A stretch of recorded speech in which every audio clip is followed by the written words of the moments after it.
Hello again, and welcome to another Adam's Corner video.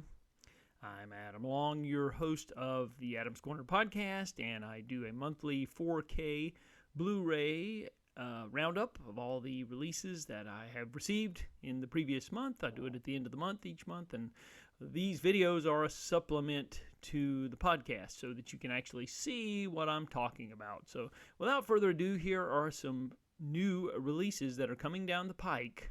If they haven't been released already, they will be released very soon. So let's start with this one, Emergency, the complete series. The series ran from 1972 to 77, and I think there were a few specials that ran after this. I'm a little bit hazy on the history of the show. I know it ran a solid 5 years, and after that I'm not really sure. But anyway, this is the first time ever Blu-ray release of Emergency, produced by Jack Webb. I'm going to open it as we're on camera here. Let's take a look at this a little closer, shall we? Yep. And let's see what we've got here. This is a handsome box set that is it was kind of a sudden. The release of this was not anticipated. There was no fanfare for it or any of that. It just kind of came on all of a sudden. But nevertheless, what we have here is you get all of the seasons of the show, like I said, in the Blu-ray format. You can see, there you go. And seasons 1 and 2. And then you get 3 and 4 and 5 and 6 and so on, and then the last set here are the final rescues. I guess these are the films that they made after the show actually ended or whatever. In terms of extras on this, I don't think there are any extras, but it's 111 hours and 22 minutes of the TV show that many of us fondly grew up on, Emergency, from 1972 to 77. So Universal doing the honors, releasing this, and I'm grateful that they have. Warner Brothers has been reissuing some of their old Blu-ray titles, and here's another one of those. We have The Beast from 20,000 Fathoms. We have Them, The World Without End, and Attack of the 50-Foot Woman. All of these previously issued on Blu-ray, but now have been issued in a new set that collects them all for one low price. So I think that's a pretty cool deal. Speaking of the Warner Brothers reissues, we also have a set with Greta Garbo, and this is some of her considered some of her finest feature films. Anna Christie. These are all Metro-Goldwyn-Mayer releases when she was working for that studio. Ninotchka, Camille, Queen Christina. Yeah, these are all collected also in one set from Warner Archive. The extras are various on the different releases. So it depends on which feature you're watching as to what the extras are, I guess you would say. Melinda is another recent Warner Archive release. This is considered to be a blaxploitation film, directed by Hugh A. Robertson and starring Rosalind Cash, the great Rosalind Cash, and Calvin Lockhart. And it's about a woman that's found brutally murdered in L.A. It's a man. Anyway, someone is found murdered in their L.A. apartment, and a smooth-talking disc jockey played by by the name of Frankie J. Parker, played by Calvin Lockhart, turns sleuth to clear his name. Obviously, I haven't seen this film. I'm just reading the synopsis, so sorry if I screwed that up. Anyway, I hope to see it soon, though. Melinda is a new Warner Archive release, and there are no extras on this except for an original theatrical trailer.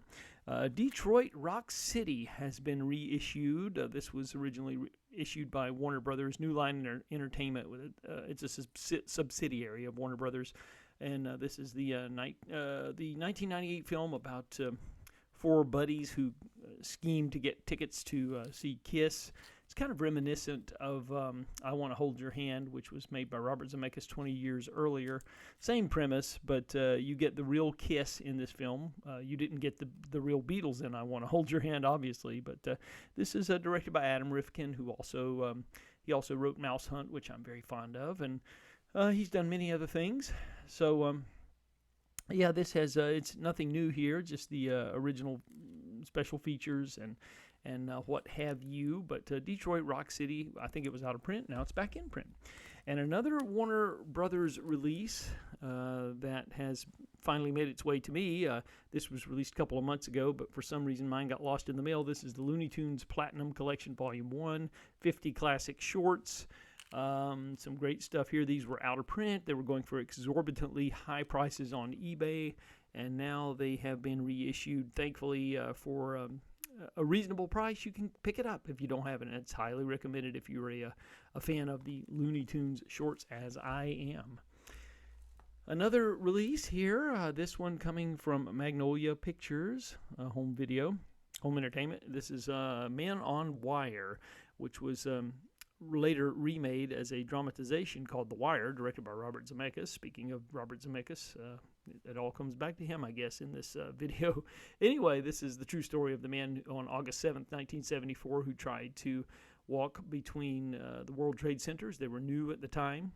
And like I said, this is a well-reviewed film, and it is won the Oscar for Best Documentary Feature Film. So, Man on Wire from Magnolia Home Entertainment, finally making the Blu-ray leap. I don't think it was ever previously issued on Blu-ray. We have The Cat, which is a new release on Blu-ray, directed by Lam Na Choi. And this is a Hong Kong film, and this is continues the trend of 88 films releasing a lot of these obscure or lesser-known Hong Kong films. This is a brand new 2K restoration from the original negative, Cantonese soundtrack, newly translated English subtitles, audio commentary by Frank De Jing, and a new interview with the film's writer. So The Cat is a new release from 88 Films, and you can see this is a really handsome package here. So yeah, just wanted to mention that. And then we get into the Kino Lorber titles, and there's quite a few of those that we can talk about here. We have Frankenstein's Bloody Terror, which is one of their ongoing releases, the 3D Blu-ray releases. It includes the 2D, the 2D, the Blu-ray 3D, and the anaglyphic 3D versions. And it's an audio commentary here by Tim Lucas, and another audio commentary by Troy Howarth and Troy Gwynn and Rodney Barnett. And there's a whole program here about the 3D restoration with Tim Lucas, and an alternate opening title sequence, deleted scenes. Yeah, this is these 3D releases of these cult films are always fun, especially if you have a 3D setup. I'm lucky enough that I do. So Frankenstein's Bloody Terror, coming to you from Kino Lorber Home Entertainment. We have a 4K release of The Lords of Discipline, which is based on the novel by Pat Conroy. And this includes an audio commentary by Steve Mitchell, Nathaniel Thompson, interview with the star David Keith, and an interview with the director Frank Rodham. And I never did get around to seeing this film. It's one I've always wanted to see, and yeah, I think it skipped Blu-ray altogether. So it's coming out on 4K. It's the first time in any kind of any kind of high definition format, rather. So yeah, the Lords of Discipline from Kino Lorber Home Entertainment. And we also have a trio of the disaster films from the 70s, mid-70s. They've actually released all of the Airport films. I haven't received Airport, the original, yet, but I did receive Airport 75, which includes an audio commentary by Steve Mitchell and Nathaniel Thompson, and a theatrical trailer. So it's 4K Ultra HD release for the first time ever. And then we have, of course, Airport 77, which is considered to be one of the better of the in the series. Also, audio commentary here by Julie Kurgo and Peter Hancock, and a theatrical trailer. These are all 4K scans from the original 35mm camera negatives. So for anybody who's curious about that, yeah, that's, and I'm sure I haven't gotten around to looking at them, but I'm sure they look great. And the Concorde Airport 79. And this also from a 4K scan of the original negative. Audio commentary by Steve Mitchell and Nathaniel Thompson again, and theatrical trailer. This is not considered to be one of the high spots of the series, but it does have its goofy charms, and so, yeah, I enjoy watching it, even though I'll admit that it is problematic. And last but not least is a Blu-ray release of Smoke and the quasi-sequel Blue in the Face. These were written by Paul Auster and directed by Wayne Wang. And this includes a new interview with, well, this might be an archival interview with Wayne Wang, an interview with the late Paul Auster. I know he's been gone a little while, so obviously this had to have been done before he passed away. Behind-the-scenes featurette on Smoke, and press conference on Smoke, and a archival conversation with Lou Reed, who stars in Blue in the Face. So, yeah, it's good to have these paired together in one set here, Blue in the Face and Smoke, starring William Hurt, Harvey Keitel, Stockard Channing, Ashley Judd, and Forrest Whitaker. So, yeah. Well, looks like that's going to wrap it up for this video to catch you up on the latest things that I've received. There's lots of goodies to be had here, and like I said, if these haven't been released yet, they're coming your way really soon. So if you see anything here that's of interest, I would recommend you supporting these boutique labels, because they're doing great work, and we want to see them continue. Until the next time, keep those discs spinning.